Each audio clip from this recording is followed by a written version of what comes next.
Welcome back. So the last talk of the day will be by Pablo Perrella. Perrella? No, Perrella. Perrella. Perrella, who is a PhD student at Buenos Aires, almost finished, and will talk about deformations of pullback foliations. Well, thank you, Jorge. I'm very sure. Hi, everyone. I'm very glad to be here celebrating Fernando's birthday. Happy birthday, Fernando, by the way. And I want to thank the organizers to give me the space to share a little bit of math with you. So the name of the talk is Deformations of Pullback Foliations. This is part of my PhD thesis with Fernando. And I'll start by choosing a definition of foliation. A d-dimensional singular foliation on a normal variety is a short exact sequence such that the sheaf on the left is closed by Lie bracket. The generic rank of TF is D, and NF is torsion-free. So, well, more than a problem, it's like a dream, the classifying dream. I think everyone wants to classify all possible foliations on a given variety, and we can translate this problem into a more concrete one. There is a moduli space of foliations. Let's fix a projective variety X, and being projective means that you can construct the quote scheme of Tx, and the full scheme it will be a subscheme of this quote space just by imposing the integrability and torsion-free conditions. So a reformulation of the problem would be the study of this full scheme and find its irreducible components in particular. So how these foliations on this full scheme glue together? Well, we need the definition of a deformation. A deformation of a foliation F would be another short exact sequence. Now of the TF would be a subsheaf of the relative tangent bundle, and we ask also TF to be now closed under the relative Lie bracket. The normal should be flat over S and torsionless, which is an hypothesis that appeared in previous talks. And also there is some points in X that the restriction of the family is the foliation we are deforming. So what is torsionless? It means that this sheaf includes in this in its double dual is a good notion to dualize. This is the motivation. You can switch between the tangent vector view of the foliation to the one forms or differential forms point of view. Families dualize good to families. So this full scheme has a universal property. Deformations are maps to full. So we can give a second reformulation of the problem. The problem is to find as much stable families as possible. Okay? So we will focus on a specific type of foliations that are the pullback ones. If you have a morphism or if you want a more general rational map, you can pull back a foliation on the target by this morphism, and given foliation, the pullback foliation would be the kernel of this map. The tangent shift of this foliation would be the kernel. There is a small bracket up there. You can forget about it if you if y is smooth, but if you don't, just take pullback and then double dual. Okay. So here's a short list of some known stable families of pullback type. The first one that appear on the literature are generic vibrations. This is in a work of Gómez Monta and Lisneto, which the domain has H1 equal to 0 with C coefficients. Next is the Cerveau-Lisneto-Dixoven theorem that says that pullbacks under generic maps of generic foliations on P2 are also stable. And recently appeared a more general result that says that pullbacks of some split foliations under generic maps, now the maps land on the projective weighted space, are also stable. Okay? Well, I want to add one more to the list, and it says this. Now, if you have a morphism with this hypothesis, should be proper, should be surjective, and need to have connected fibers.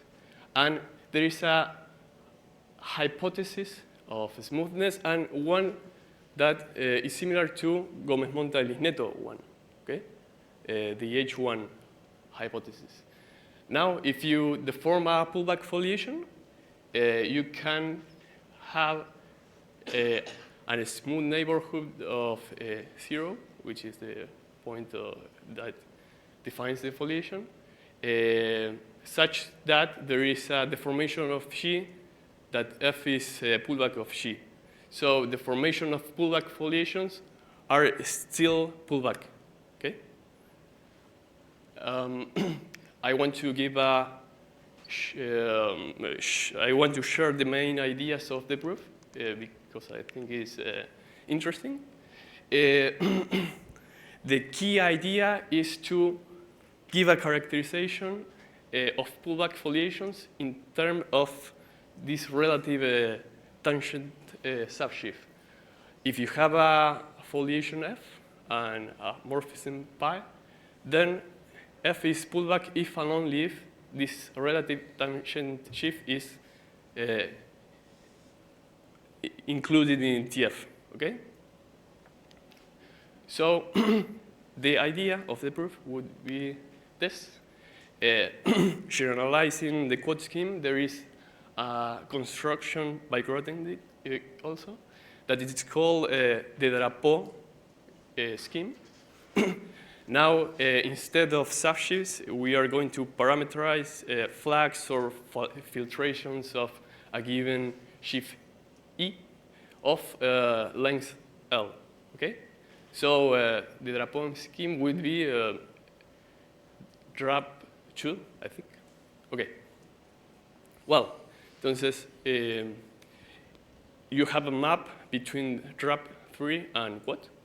Which is, if you have a length 3 flag of the tangent shift, you can drop the first one, and you have an element of the quad scheme, both over Tx. And the idea is, under this hypothesis, prove two things. The first one is to prove that this morphism between drop and quad is smooth at this flag. And the other one is to prove that the relative tangent shift is rigid as an element of the quad scheme. Okay? So the proof would be something like that. You start with a foliation, F prime close enough to F, then you deform it. By the first condition, there is a sheaf F1 that is contained in TF prime, and by the second, this F1 must be TXI. So deformations like F prime are still pullback, okay? Well, I want to comment another application of this drapeau technique, if you want. There is another setting where flags naturally appear in foliation theory, which are in the context of algebraic leaf. If you have an irreducible variety C of X, a leaf, C is an algebraic leaf of F if this tangent sheaf of F is contained in the logarithmic vector fields of C. And you need to have a reasonable dimension also. So you have now another flag that is TF T log TX. And if you apply the same idea, you get this. If you have a codimension 1 foliation over a smooth base, and if you have a smooth algebraic leaf of F, which has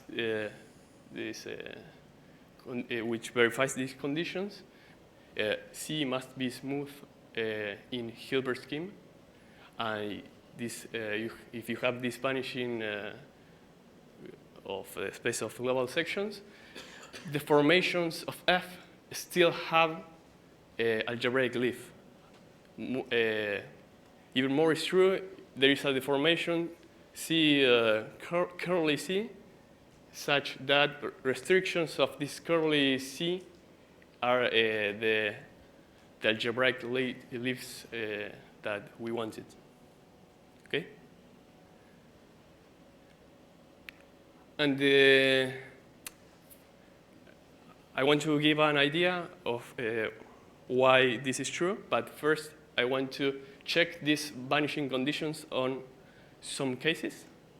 For instance, these two vanishing conditions are verified when X has dimension at least 3, and the normal sheaf of C is ample. The dual normal bundle is ample. Why? Just by Kodaira vanishing theorem. And also, in this condition, gamma of gamma of the normal sheaf is 0, so these leaves are rigid. All the deformations have the same C as a leaf. In the dimension 2 case, C must be a curve of some genus G, and these two guys will vanish if this self-intersection product of C is lower than 0 and 2 minus 2G. This guarantees that these two line bundles have a negative degree, and being C squared lower than 0, also C is rigid as a subvariety because the normal bundle doesn't have sections. And there is one more case. If C is a fiber, a smooth and reduced fiber of a vibration pi over a curve with no global holomorphic one forms, then these two vector fields also vanish. Now the leaf C can move as can be deformed into other fibers of pi, but that's the only thing that can happen. Okay? And I want to mention how the proof goes. You have now two morphisms. one from the drapeau to the quad, and another one from the Hilbert scheme to the quad. That goes like that. If you have a flag, now you drop the second one. And if you have a subvariety, you assign it the logarithmic tangent shift. So, under this hypothesis, those morphisms would be smooth at the reasonable points, which are TF, T log, TX in the first case, and C in the second one. And if you choose a close enough foliation F prime to F, then a deformation of this inclusion has a shift in the middle. And because the second one is smooth, this should be the tangent, the shift of tangent differential of another subvariety C prime. Okay, so those are the new algebraic leaves. Coming back to the pullback situation, you can ask now what happens if I replace a morphism by a rational map. And the things go a little bit worse. You need more hypothesis and some control of absolutely everything. We will restrict to maps that goes from X to Pn. Now, you need the previous hypothesis on global sections of omega 1x. You need that the foliation you are going to pull back and the rational map pi are generic ones. The pair should be generic. You need some bunching conditions. The line bundle L that defines the rational map and X. And one of the important hypotheses is the last one. I would talk a little bit more just in a minute. G must be split and with Kupka singularities encoding 2. And the theorem says if you deform a pullback foliation like this, the formations are still pullback. The foliation G is moving, the morphism pi is moving, and you get this pullback family, okay? I must say something about this analytic neighborhood here. This is because we need some stability properties of the singularities, and those stability are analytically local. So we can assure there is an étal neighborhood like the previous theorem. So this is very similar to the theorem I mentioned before by Javi, Ariel, Fede, y Seba. But unfortunately, it hasn't the generality on the target. The projective space must be the usual one. Not it cannot have weights. And the proof is similar to Gomez-Mont and Lisneto one. The proof of the Argentinian guys is a more algebraic one and an infinitesimal one, but Gomez-Mont and Lisneto do something like this, that it's blow up to give to have a morphism and apply an stability result on pullback by morphisms. Well, in that paper, they have topological arguments to replace the previous theorem about stability homomorphisms, but we used this algebraic scheme theoretical argument to replace those topological methods. And as I said, there is an important step of the proof when you need to prove that the singularities on the base locus of the morphism are stable. If you look at the base locus, pi is going to be like a projection, so points of V are conical singularities. Okay? So the key step is to prove that conical singularities are stable. And that's a problem I had with the weights. I'll mention it a little bit later. But the next goal is to prove the stability of these conical singularities. And this problem have already appeared in the variety context, which is the following. I need to talk a little bit about the formations of germs and singularities. If you have an analytic germ x, point x, the formation of x is versal if any other deformation is obtained by pullback to the one we had. There is a morphism between x prime and x such that that rectangle is a pullback. There is a very well-known theorem by Grauert that says that isolated singularities has versal families.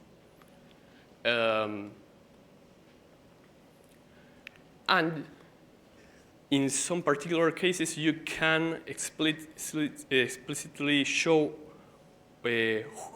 which are the families involved. For instance, the setting is this. If you have a smooth projective variety X containing Pn, you can construct this cone, a fine cone, that only has one singularity on the vertex because X is smooth. So by Grauert, this isolated singularity has a versal family. The question is, which is this family? So a way to construct a family of deformations of a deformation of the cone is to just take the Hilbert scheme of X and then took the cone of each element. So you have a map between this pointed scheme 2S because of versality. And a famous theorem of Schlesinger says that if X is projectively normal and you have some vanishing conditions on Tx, then this morphism is smooth. So every deformation is, in fact, cones of deformations of, well, the only way that this conical singularity can deform is just taking cones of deformations of X. So I want to translate this setup to the foliation scenario. So I need to somehow replace this vanishing hypothesis to the foliation case. One could guess that the proper thing to do is just to ask the H1 of Tf to be 0 for those twists, but there is another better choice, which is related to unfoldings. Why unfoldings? Because I won't say much about this, but those hypotheses are, in fact, extendability hypotheses in disguise. And the unfolding definition is just an extension of some foliation.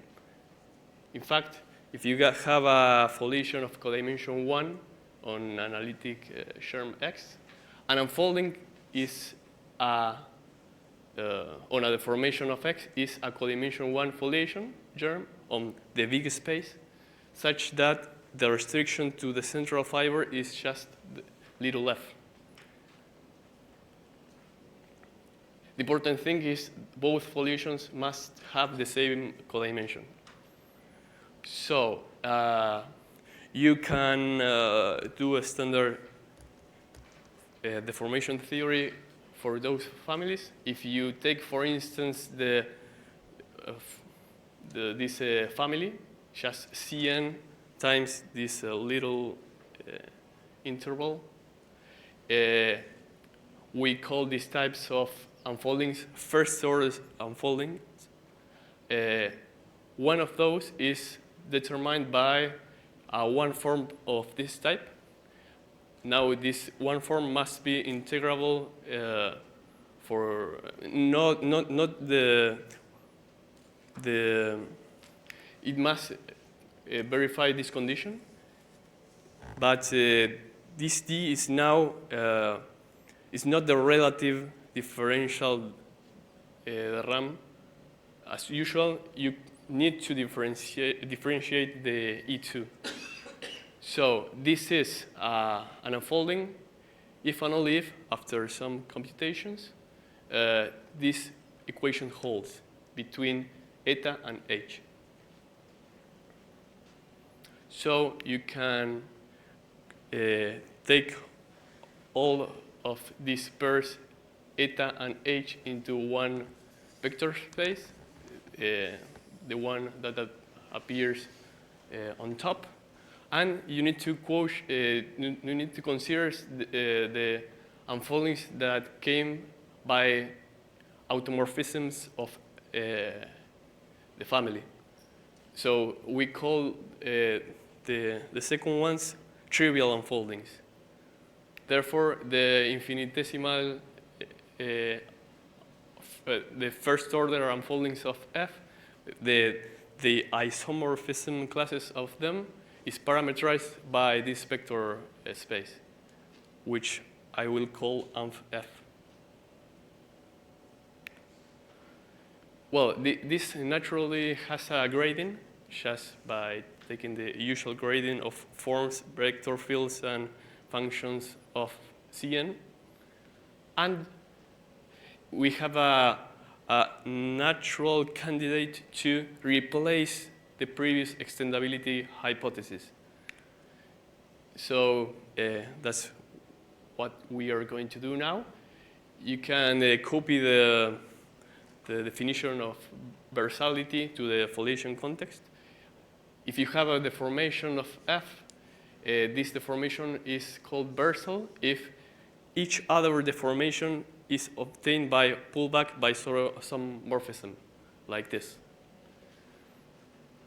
So how to replace this cone of subvariety of Pn?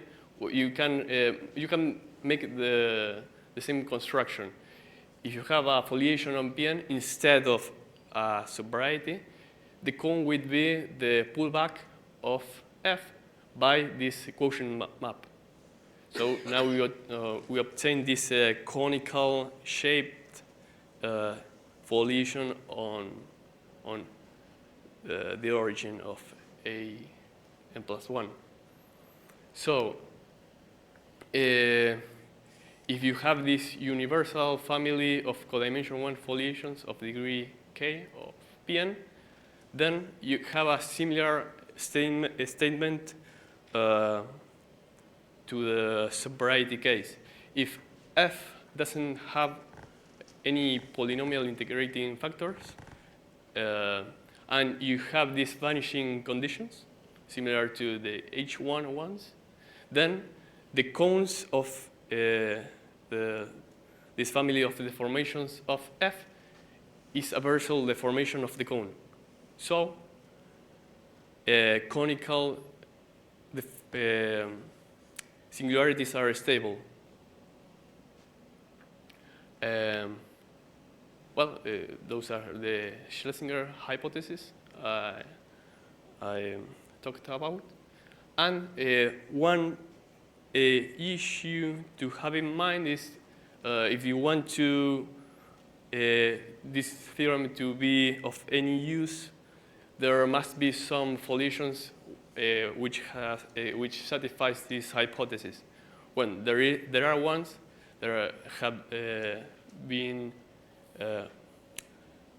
this was observed by Cesar, Ariel, and Federico. If F is a codimension 1 split foliation on Pn with at most Kupka singularities in codimension 2, then there is no unfolding at all. So in particular, cones of this type of foliations are stable. If you remember, this Kupka hypothesis is the one that appeared before. So examples of these types of foliations are, of course, very general foliations by curves in P2. This is by Shonulu's theorem. There is a thing about the degree. By K, I mean the degree of the differential form, not the foliation itself. You also have cones of exceptional elements of the exceptional components. Those are stable too. And you have another family of families, which is TMD, found by Costa, Lizardo, and Pereira, which are of this type.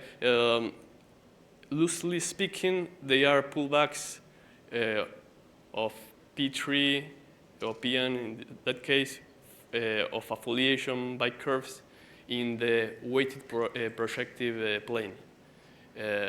But there are some degenerated cases. Well, all of this under they found the proper conditions for which this hypothesis of the theorem hold. So I want to finish the talk with one question, which is the following. What happens in the weighted projective case? Are cones of a foliation stable under deformations? In that case, it will follow under the same proof that pullback foliations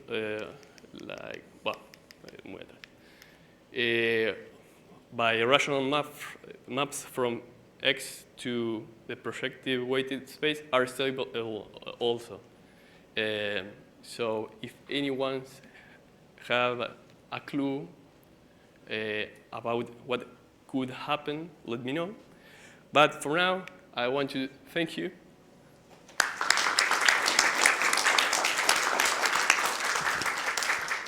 Thank you, Pablo.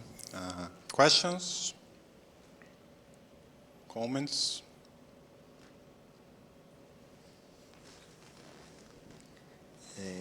About the last question, what's the problem with a similar argument using some type of unfoldings on a weighted? Because you have a similar construction, I mean. What's the problem in doing that? Well, this theorem here used the having unfoldings, that's not having unfoldings of degree lower than K is the same as being Camacho-Linsneto regular. Okay. And in particular, the proof uses this stability theorem of them. There is no replacement of this theorem that makes the whole proof work in the weighted projective case. Okay, I see. Thanks. Further questions? Okay, if that's not the case, let's thank Pablo again.